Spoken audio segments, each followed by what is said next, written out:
নমস্কার বন্ধুরা, আমি সাগরিকা। আশা করি আপনারা সকলেই ভালো আছেন, আমিও ভালো আছি। আজও আপনাদের সামনে হাজির হয়ে গেছি একটা নদীর সমস্ত রকম, দেখুন এতে মাছ মিশানো রয়েছে। আমি কেটে ধুয়ে পরিষ্কার করে নিয়েছি। এটা দিয়ে কিন্তু একটা অসাধারণ রেসিপি হবে, যেটা কিন্তু এই মুহূর্তে তৈরি করে খাওয়া খুবই উপকারী এবং স্বাস্থ্যকর। যেহেতু ওয়েদার চেঞ্জ হচ্ছে, তার জন্য অবশ্যই ভিডিওটি দেখতে থাকুন, চ্যানেলের সাথে থাকুন। আশা করি আপনাদের ভালো লাগবে রেসিপিটি। মাছগুলো নিয়ে নিয়েছি, আর এখানে হচ্ছে সমস্ত রকম সবজি রয়েছে, মূলো, টমেটো, বেগুন এবং আলু। এটা দিয়ে একটা অসাধারণ রেসিপি হবে। সবজিগুলো এখন আমি কেটে নিচ্ছি। এখানে 300 গ্রামের মতন মাছ রয়েছে, মেশানো মাছ রয়েছে, নদীর টাটকা ট্যাংরা, মোরলা, পিয়ালি, চেলা, বিভিন্ন রকমের মাছ রয়েছে। সেটার প্রয়োজন মতন লবণ এবং হলুদ গুঁড়ো দিয়ে ভালো করে মেখে নেব, কারণ মাছটা ভেজে রান্না করতে হবে। এটা চচ্চড়ি। দেখুন মাছ একদম হলুদ লবণ মাখানো হয়ে গেছে, ভাজার জন্য রেডি।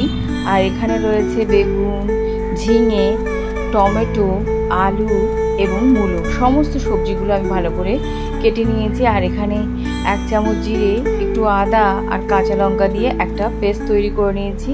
আর ফোড়নের জন্য রয়েছে রাঁধুনি, শুকনো লঙ্কা, সাদা জিরে এবং কয়েক কোয়া রসুন। এবারে অসাধারণ রেসিপিটা একবার বানিয়ে খেয়ে দেখবেন, দারুণ লাগে। চলুন তবে রেসিপিটি শুরু করি। গ্যাসের চুলোটা জ্বালিয়ে দিয়ে কিন্তু কড়াইটা বসিয়ে দিয়েছি আমি গরম হতে। দেখুন কড়াই কিন্তু একদম গরম হয়ে গেছে, ভালো করে কিন্তু প্রিহিট করে নেবেন। এবার আমি দিয়ে দিচ্ছি প্রয়োজন মতন সরষের তেল, কারণ সরষের তেলটা দেখুন একটু ননস্টিকের কড়াই নয় যেহেতু, তার জন্য ভালো করে আমি স্প্রেড করে নেব তেলটা চারিদিকে, কারণ ছোট মাছ কিন্তু লেগে যাওয়ার সম্ভাবনা থাকে। আর কড়াই কিন্তু ভালো করে তেল গরম করে নিয়ে মাছ যদি দেন, তাহলে একটা মাছও কিন্তু ভাঙবে না। যারা নতুন রাঁধুনি আছে তারা কিন্তু এইভাবেই রান্না করতে পারেন। আর অতি অবশ্যই যখন মাছটা ছাড়বেন তখন কিন্তু ফ্লেমটা কম করে দেবেন, তারপরে কিন্তু আবার ফ্লেমটা হাই করে দেবেন। দেখুন মাছগুলো ভাজা হয়ে গেছে। এবারে আমি মাছ ভাজা তুলে নিচ্ছি, বাকি মাছটাও সুন্দর করে ভেজে নিয়েছি। দেখুন সমস্ত মাছ ভাজা আমার রেডি হয়ে গেছে। এবারে আমি ওই তেলের মধ্যে, অর্থাৎ মাছ ভাজা তেলের মধ্যে আমি ফোড়নটা দিয়ে দিচ্ছি, শুকনো লঙ্কা, সাদা জিরে এবং রাঁধুনি। এটা দিলে কিন্তু অসাধারণ একটা ফ্লেভার হয় বন্ধুরা। আর কয়েক কোয়া যে গোটা রসুন রয়েছে, আমি সেটাও দিয়ে ভালো করে রসুনটাকে ভাজা ভাজা করে নেব। এখানে কিন্তু গোটা রসুনই দিতে হবে। খুব সুন্দর রাঁধুনির সঙ্গে রসুন দিলে পরে কিন্তু ফোড়নে অপূর্ব একটা গন্ধ বেরোয়। এবার দেখুন রসুনটা যখন লাল লাল করে ভাজা হয়ে গেছে, এখানে কিন্তু 2 চামচের মতন আমি মশলার যেটা পেস্ট তৈরি করেছিলাম মিক্সিতে, সেটা আমি দিয়ে দিচ্ছি। আপনারা কিন্তু শিলপাটায়ও মশলা বেটে ব্যবহার করতে পারেন। সাধারণত এটা গ্রাম বাংলার রান্না, অতীব সাধারণ রান্না। দেখুন যখন মশলা সম্পূর্ণ কষে গিয়েছে, তখন কিন্তু প্রথমেই আমি আলুটা দিয়ে দেব। তারপরে দিয়ে দিচ্ছি এইভাবে আলু মূলো দিয়ে সুন্দর করে এইভাবে আপনাকে মিক্সড করে নিতে হবে। ফ্লেমটা নো ডাউট মিডিয়াম ফ্লেমে রাখবেন, হাই ফ্লেমে রাখবেন না। তারপরে দেখুন যে রয়েছে ঝিঙা এবং বেগুন, সেটাও কিন্তু আমি দিয়ে দিচ্ছি।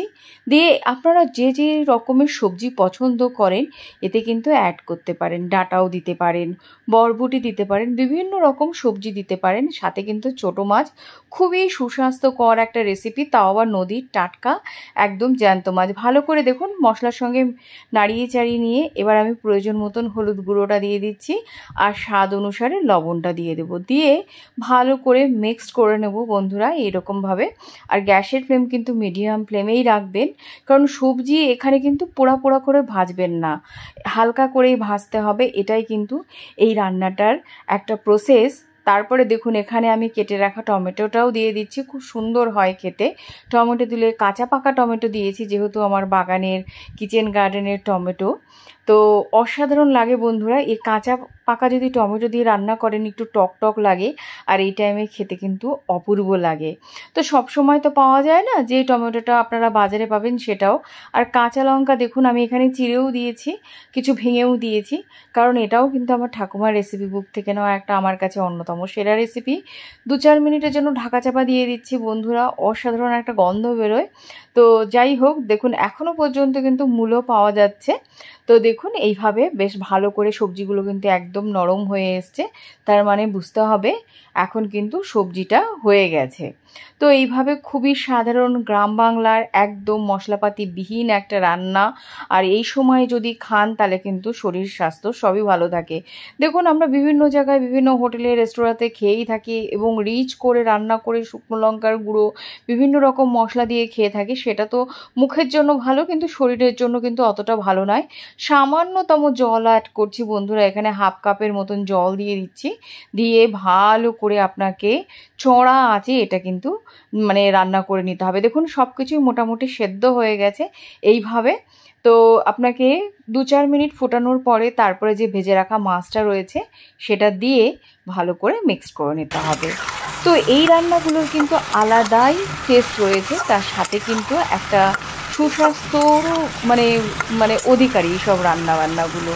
সাথে টাটকা জ্যান্ত ছোট মাছ, যেটা শরীরের জন্য খুবই উপকারী নদীর মাছ, আর বিভিন্ন রকম সবজি দিয়ে বুঝতে পারছেন এটা কিন্তু খুবই উপকারী। এতে মূলো, ঝিঙে, বিভিন্ন রকম সবজির সম্ভার রয়েছে, আর খেতেও কিন্তু অসাধারণ লাগে। তো আপনারা যদি এইভাবে তৈরি করে না খেয়ে থাকেন অন্ততপক্ষে একবার খেয়ে দেখবেন। আর রেসিপিটি কেমন হয়েছে অতি অবশ্যই কমেন্টের মাধ্যমে জানান।